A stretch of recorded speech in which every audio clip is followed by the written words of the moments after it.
This episode is all about Beda. I mean, defending champions, started the season with the 6 players on the bench, and they're still on top of the league and owning everyone else. So, bakit? Bakit? Diba? Diba? Kasi if you play games with 6 players lang, at nanalo ka pa rin, and with a new coach to boot, huwag na kayo maglaro. Hindi pa talaga, yun pa yung mga parang so huwag na tayo mag-episode din, gano'n. Diba, what's there to talk about? I mean, you beat everyone with just 6 guys and a new coach. But was everyone just playing for second place at this point? Nakausap ko si Arthur De La Cruz before they actually played that game. No? Kwento niya sa akin. Sabi ko, Arthur, ba't di ka suspended? Sabi niya, absent ako nung araw na yun. Seriously, the only reason that he was not suspended, that he was able to play for that game is hindi siya nakapasok nung nangyari dun sa San Beda gym. But you know what? Preparing for that game, Coach Ronnie Magsano had one mindset. He said na, I'm not in control of whatever the NCAA is going to do. Yung kaya ko lang kontrolin is whatever we can do. And he prepared those 6 guys to compete like hell. I mean, one of them didn't score. Yeah. And one of them fouled out. June Bonsu. Exactly. And then they still won. And that just tells you about how close-knit this group is. Na even the guys who were seated sa bench normally could step up and perform when they needed it. Most of their players nung naglaro sila, There were a bunch of rookies and puro they're bench rookie and people. bench players.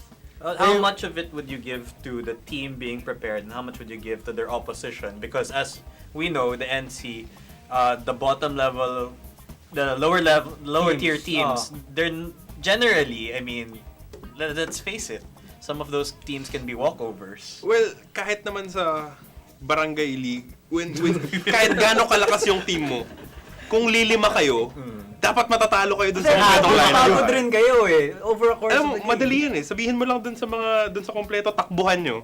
Or bait them to Which they foul. didn't do. Exactly.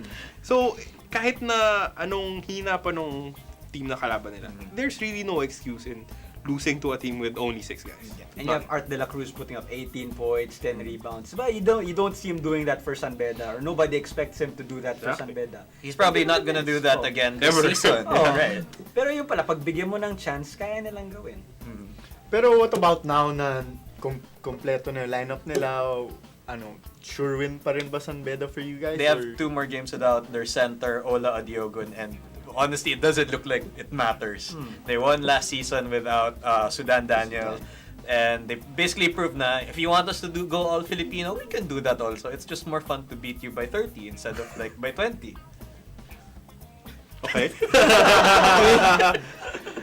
Parang atinay rin sila actually. Their core, I mean, kompleto sila, yung bond nila, coaching staff nila, well, kahit bago, andyan pa rin magaling yung coach nila and stuff. So, I think Beda and Baste pa rin finals. Yun pa rin ang tinitingnan natin. So, glad to know nothing's changed. Congratulations to Beda. You still have a pretty awesome team, and everyone else better step up their game. Art, If good not job. this year, try in a year or 2 or 3, we can have this conversation again. There's another trophy, San Beda. We're giving another trophy.